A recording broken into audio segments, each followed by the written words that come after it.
Okay, out with the bad energy, in with the olive oil energy. Hey everybody, we're here at SeriousEats.com today to talk about olive oil cake. This is a ridiculously simple cake. I know that sometimes I might be a little guilty of making complicated recipes that require food processors or stand mixers, and I'm sorry, I know not everyone has them. This cake is for everyone out there. No mixers are required, electric or otherwise, just your own hands and a whisk.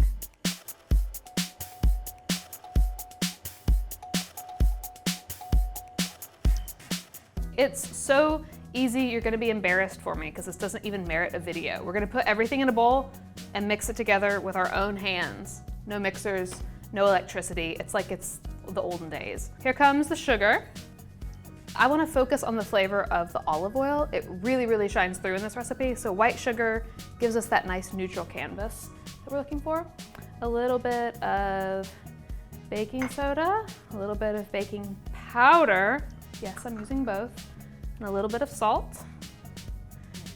The key here, which is not much of a key, but it's enough of a key, is to whisk these ingredients together really well into the sugar to make sure the leavening is completely homogenized. Your best bet is to just whisk it for a minute. It's not a hard recipe. We don't want to screw it up at an easy step. Now I'm gonna zest a little bit of lemon. A microplane is my favorite way to zest. Just strong swipe and then twist the lemon.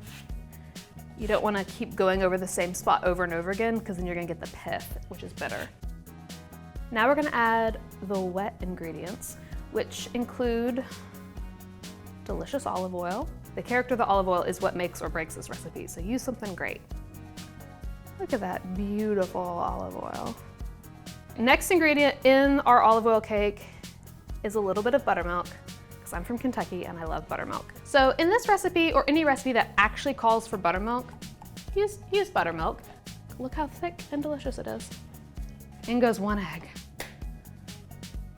Here it comes. I wanted a big splash and I got a big splash.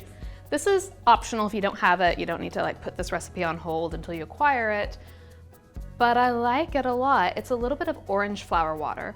And this is an aromatic ingredient. It works a little bit like vanilla extract. The orange flower water kind of gives the grassy floral notes of olive oil a boost. It gives the citrusy quality of the lemon zest a boost. It just kind of helps elevate those aromas a little bit for us. It's easy to find, or you can just go online and pick it up.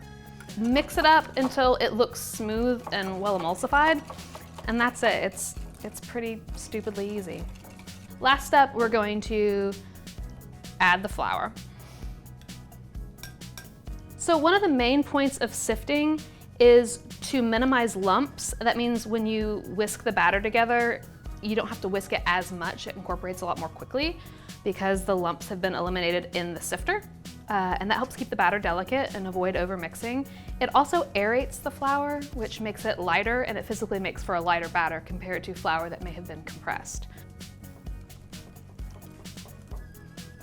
I like to bake all my cakes in a really deep 3-inch pan. This is an 8 by 3-inch pan. The added height kind of protects the top of the cake from over browning, and the light reflective style kind of minimizes crust formation, which keeps the cake more delicate. I prefer using spray. If you want to wipe it down with a little bit of olive oil, that's totally optional. I like how even spray goes on. That's my personal preference. Do what you like. Now in goes a parchment round, and now we can add our batter. Doop. Doop. Done. Okay, it's time to get our cake out of the oven. It's baked, it's great. The way I usually test a cake is to touch it.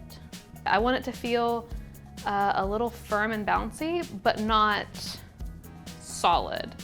So to depan our olive oil cake, I'm gonna run the back of an offset spatula around the edge of the cake. And this is just to make sure it's not stuck any place along the side. It should release cleanly because we sprayed it. I just do it with my hands. Hand on the pan, flip it over, pat it on the counter, and then it comes off in one clean piece. And then you can peel off the parchment. Ta-da! And then invert it onto a cake stand, platter, whatever you have. I'm gonna dust it with a little bit of powdered sugar. I've got a couple strips of parchment that I've cut out that I'm gonna just lay across here in some manner.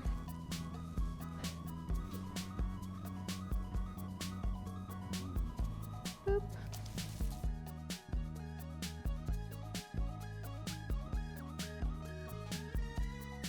No matter what happens, it's just the same. It's like Stella puts a bite of cake into her mouth and I'm like, oh, it's so good. And you guys don't know it, but it really is so good.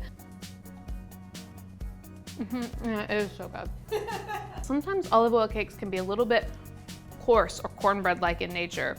This one is a little softer, a little more delicate than that.